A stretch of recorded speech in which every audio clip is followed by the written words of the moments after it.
오늘 본문 속에 나오는 사울이 다메섹 도상에서 부활하신 주님을 만나고 회심합니다.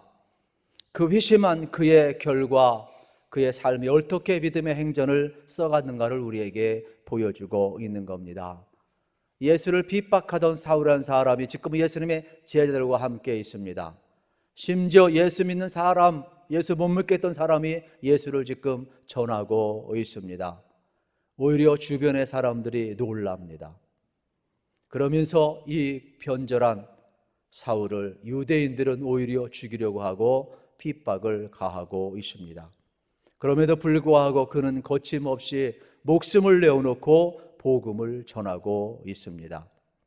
바울을 뒤집어 놓은 것은 두 가지 이유입니다. 바로 하나는 예수님이 하나님의 아들이라는 겁니다.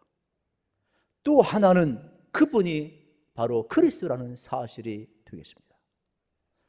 분명히 십자가에 못 박았는데 그분이 하나님의 아들이고 그분이 우리가 기다리던 메시아라는 사실에 사도 바울은 엄청난 충격을 받습니다.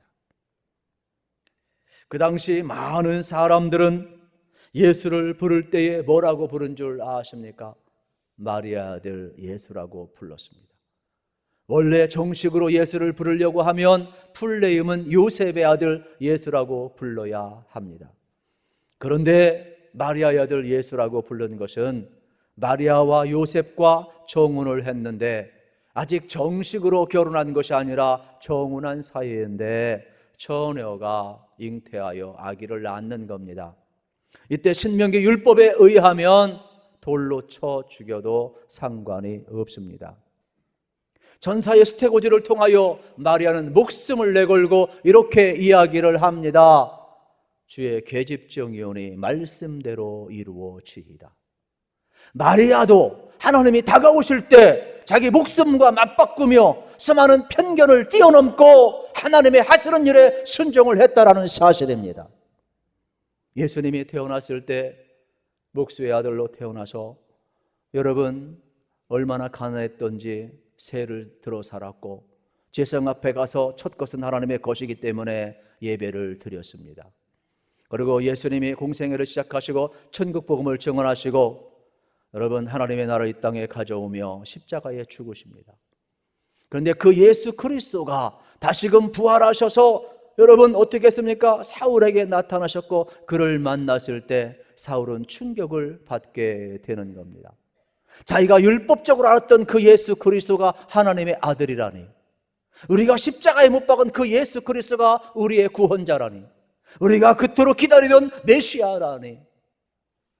특별히 사울은 나 같은 죄인에게 다가오셔서 죄인된 나를 용서하시고 우리 주님의 십자가의 사건이 나의 죄를 위한 사건이라니, 우리 하나님께서 하나밖에 없는 독생자를 내어주신 것, 이렇게 넘치도록 청량을 쓰는 사랑으로 나를 사랑하시다니 그는 감당할 수가 없는 겁니다. 그래서 하나님의 사랑 앞에 그가 서 있고 붙들려 서면서 그의 인생의 완전히 전환점을 가지며 그는 자기의 목숨을 내어놔도 아깝지 않는 예수의 증인으로 여러분 삶의 전환을 이루어가고 있는 겁니다. 이것이 회심이라 이러한 말씀이 되겠습니다. 바울은 예수님을 만나고 나서 그는 기다렸다는 듯이 회당에 가서 예수를 전했어요. 예수님이 하나님의 아들이시고 예수님이 우리가 기다린 그리스도이시고 메시아이십니다. 그런데 그 앞에 기다리는 것은 핍박이었잖아요. 비록 몇몇의 제자가 있었지만은 결국 광주리를 타고 도망가는 신세가 되었다라는 사실입니다. 적어도 여러분 사울이 생각할 때 이방 선교를 위해 택한 그릇이라면 왜 이렇게 비참하게 만듭니까? 사울이 보통 사람입니까? 대단한 사람이잖아요. 그런데 예수님 만나고 나서 광주리도 타는 이 여러분 수치스러움도 감당해내고 있는 거예요. 사울은요 조금 전까지만 해도 곧 죽으면 곧 죽었지 광주리 안 탑니다. 내가 예수 믿다가 예수를 전해도 화끈하게 그냥 순교해버리지 뭐 치사하게 광주리 타고 도망가면서 그렇게 복음 전할 사울이 아니에요. 그런데 지금 이 핍박 속에서 제자들이 사울을 피신시킬 때 기꺼이 수치심과 자존심을 다 내려놓고 하나님의 때를 기다리며 그는 광주리를 타고 그곳을 벗어나고 있는 장면을 보게 되는 겁니다. 우리가 예수 믿으면 우리 성질대로 사는 거 아니에요. 우리 예수 믿으면 때로는 수치스럽고, 여러분 때로는 나의 자존심도 십자가에 못 박아야 되고, 때로는 광주리도 탈 줄 알아야 되고, 하나님의 때를 기다릴 줄 알아야 되는 것이지. 그래서 정말로 내가 죽고 여러분 예수를 존경케 하는 삶에 여러분들이 꼭 참여할 수 있기를 축복합니다. 오늘 본문이 이러한 내용을 우리에게 잘 보여주고 있습니다. 어쩌면은 사울은 이해를 못했을 겁니다. 좀 주님 환영해 주면 어땠을까? 제자들이 자기를 환영해 주면 어땠을까? 기왕이 위대하게 쓸 것, 우리 새가족 환영하듯이 좀 박수 좀 쳐주고, 당신의 참 위대한 변화를 우리는 환영하며 당신의 간증을 듣기를 원합니다라고 기대해 주었으면 얼마나 좋았을까? 그런 것은 고사하고 핍박이 기다리고 있었다는 사실이. 오늘 이러한 가운데 속에서도 그는 자기의 인생에 다가오신 주님 앞에 온전히 붙들려서 그 자리에 머물지 아니하고 끊임없이 믿음의 행적을 우리에게 지금 보여주고 있습니다. 몇 가지 정리를 하면 이렇습니다. 첫째는 복음에 대한 새로운 패러다임을 배워가고 있다는 사실이 되겠습니다. 19절 여러분 하반절에 보면 이렇게 기록되어 있습니다. 사울이 다메섹에 있는 제자들과 함께 며칠 있을세 그랬습니다. 사울이 지금 제자들과 함께 있는 것 어색하잖아요. 왜 사도행전을 기록한 누가는 이러한 기록을 굳이 그냥 20절로 넘어가면 되는데 19절 이렇게 하반절에 기록을 해 놓았을까? 원래 사울이라는 사람은 대제사장, 바리새인, 서기관, 율법학자들, 유대인들과 어울리는 게 맞아요. 그래서 편했어요. 그 공동체에서 인정받고 싶어서 다른 사람들보다 더 열정적으로 자기의 신념을 드러냈고 종교성을 드러냈어요. 그래서 예수 믿는 사람들을 핍박했어요. 예루살렘이 아니에요. 오히려 다메섹까지 와가지고 먼 길을 와서 자기의 신념, 자기의 종교, 자기가 믿는 것 옳다라는 것을 자기 힘으로 지금 과시하고 있어요. 그 속에서 인정받고 싶었던 탁월한 리더였고 또 탁월한 열정을 가지고 있었어요. 그런데 오늘 본문에 보면 이해할 수 없어요. 지금 예수 믿는 제자들과 함께하고 있단 말이에요. 불편한 여러분 이러한 모임을 지금 하고 있는 거예요. 여기에 있는 제자들도 이해할 수가 없지요. 분명히 사울이라는 사람이 예루살렘의 산짓을 다 알고 있어요. 소문은 쉽게 퍼져요. 이 멀리는 242km나 떨어져 있는 이 다마스쿠스에까지 왔다니 이 도대체 무슨 꾼꾼이 속인가?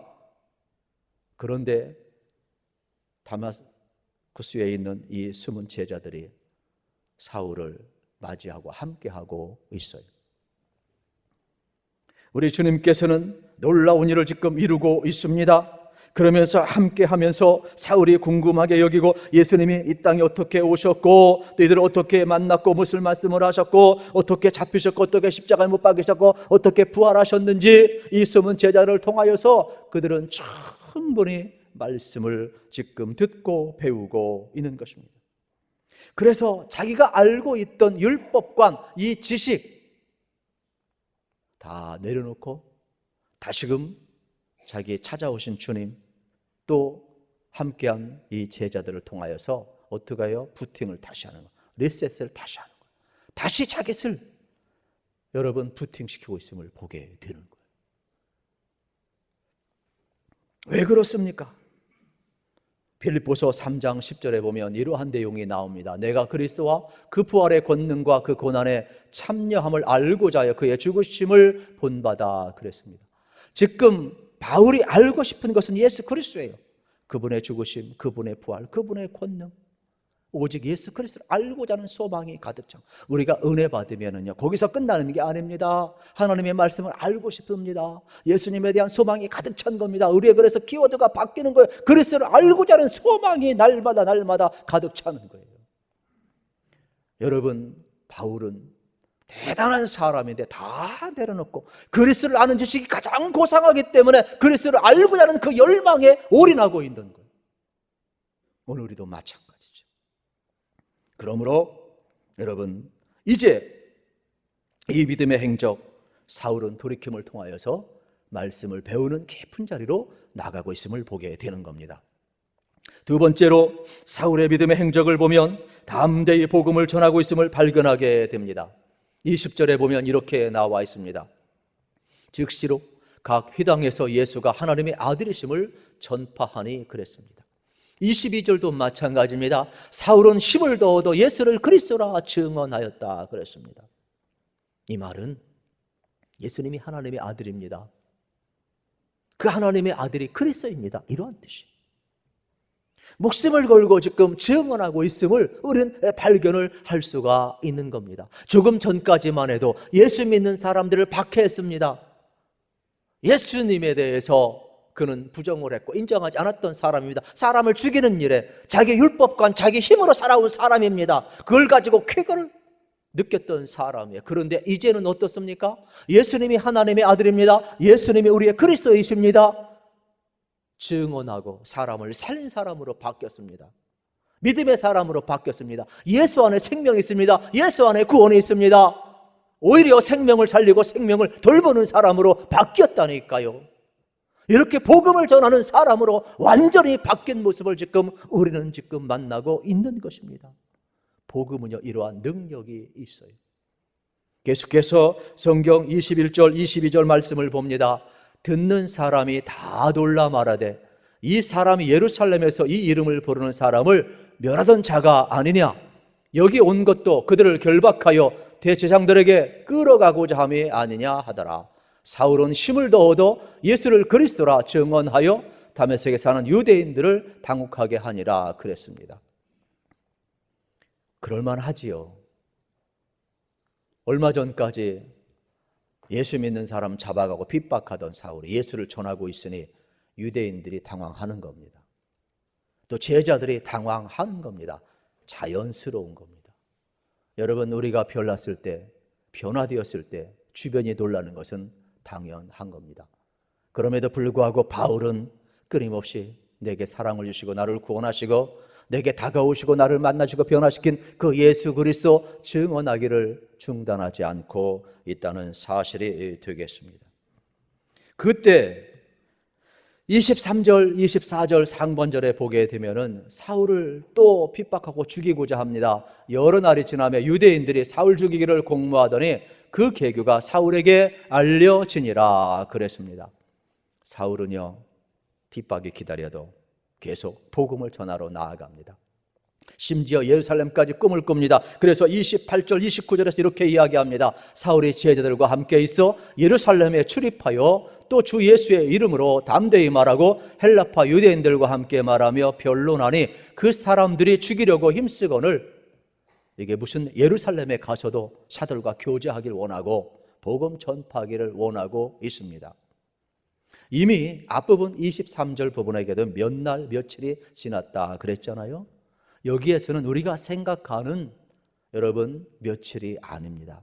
이건 갈라디아서 1장 17절 이하에 보게 되면은 다메섹 도상에서 부활하신 주님 만나주시고 사울을 어디로 이끌어가느냐? 아라비아 광야로 이끌어갑니다. 그래서 그곳에서 3년 동안 바울을 만나고 바울을 다듬어주고 여러분 바울을 케어해주는 장면을 보게 되는 겁니다.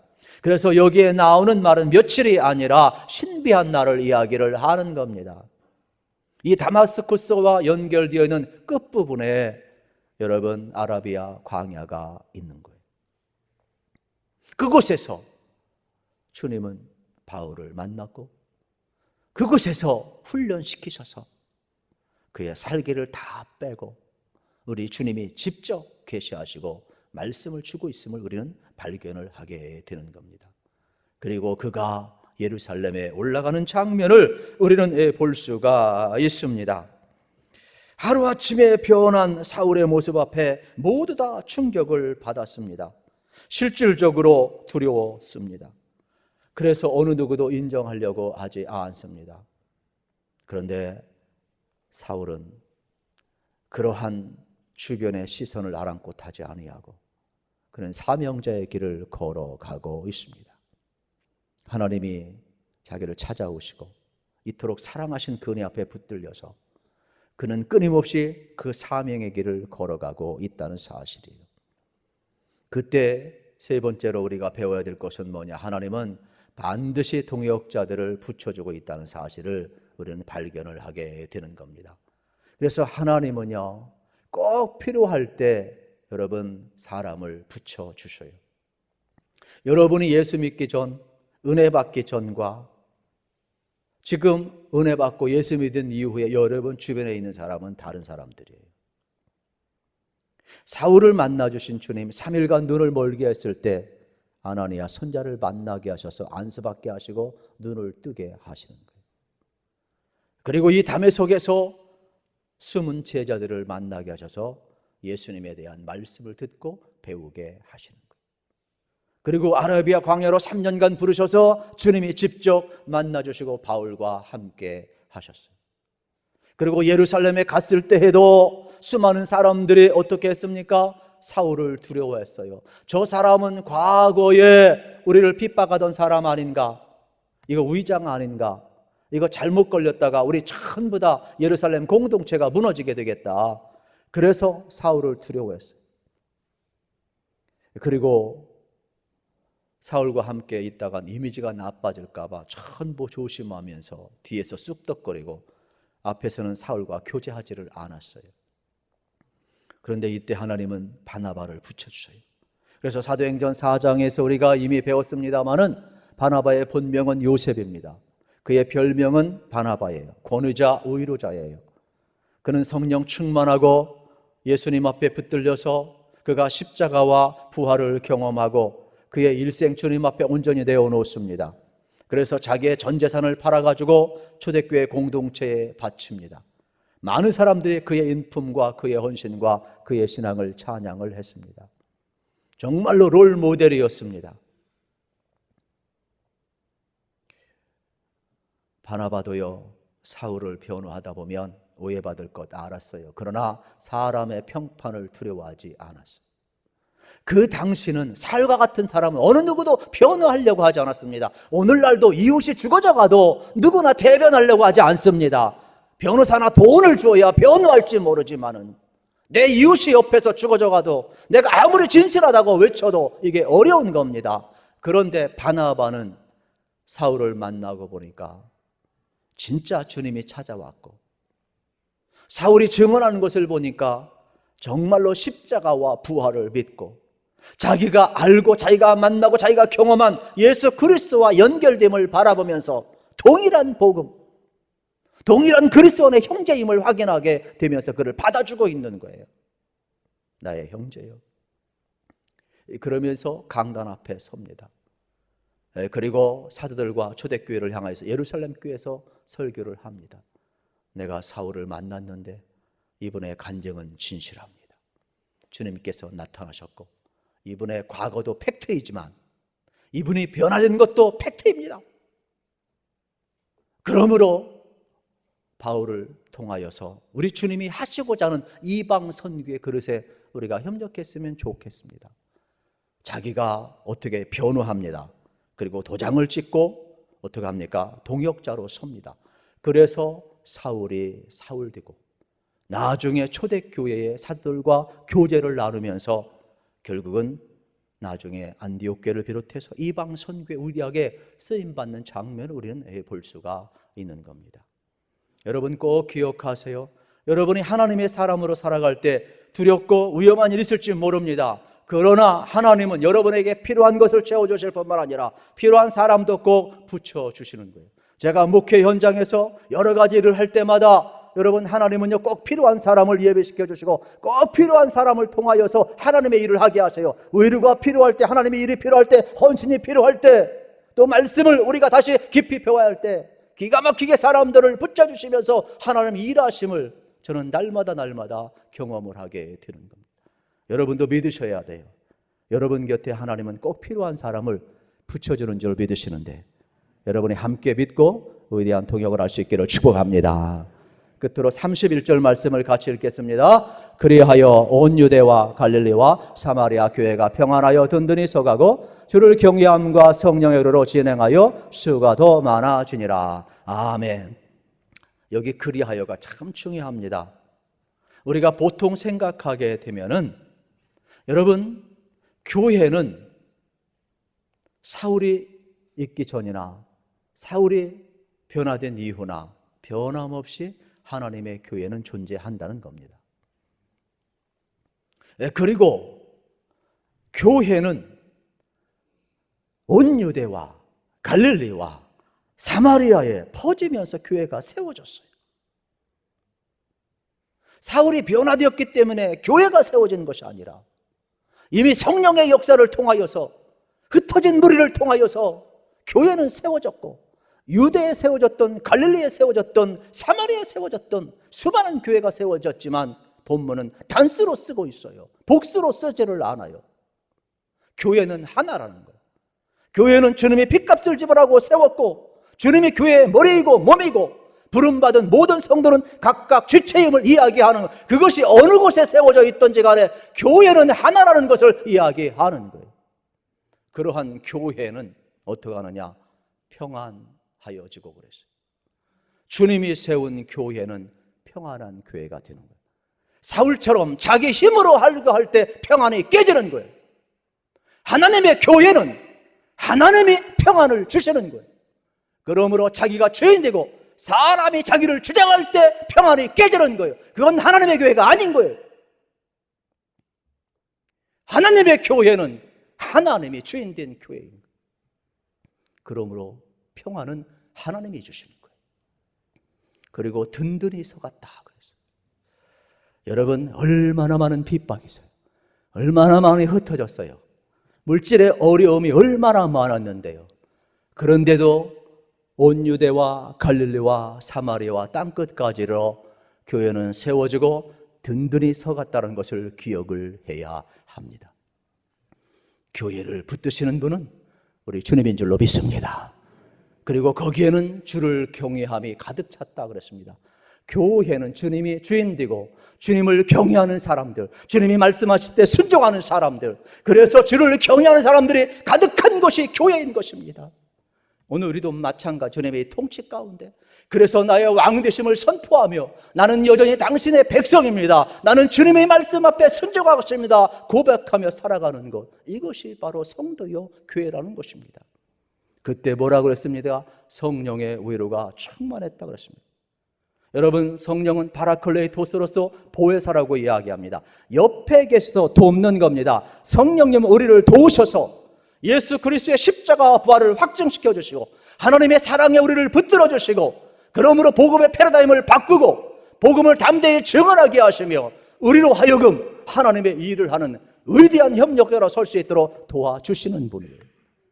그래서 우리는 성령 충만할 때 하나님 나라 관점을 갖게 되고, 우리는 얼마든지 다른 사람과 동역하며 다른 사람을 포용하고 받아들일 수가 있는 것, 이것이 바로 성령의 충만함인 것이에요. 그때 믿는 자의 수가 더해졌다 그랬어요. 믿는 자의 수혜자가 더했다는 것은 교회가 1000명, 10,000명, 여러분 이렇게 목표를 잡고 총동원을 해서 숫자를 늘리는 것이 아니라 하나님의 교회인 것을 알고, 여러분 우리 주님께서 붙들고 든든히 세워가고 주를 경외함이 가득 차고 성령의 충만한 역사 가운데 살아가게 될 때 날마다 믿는 자를 더하게 하신 것은 하나님이라는 것을 우리에게 가르쳐 주는 거예요. 그러므로 우리가 하나님 앞에 온전히 서서 하나님이 쓰시고자 할 때 기꺼이 순종한다면 우리를 통하여 오늘도 복음은 전파되고, 우리를 통하여서 어떻게 되겠습니까? 믿는 자가 더해지는 귀한 역사가 이어질 줄로 믿습니다. 이 말씀대로 살아가는 귀한 은혜가 우리 모두에게 주어지기를 우리 주님의 이름으로 축복합니다.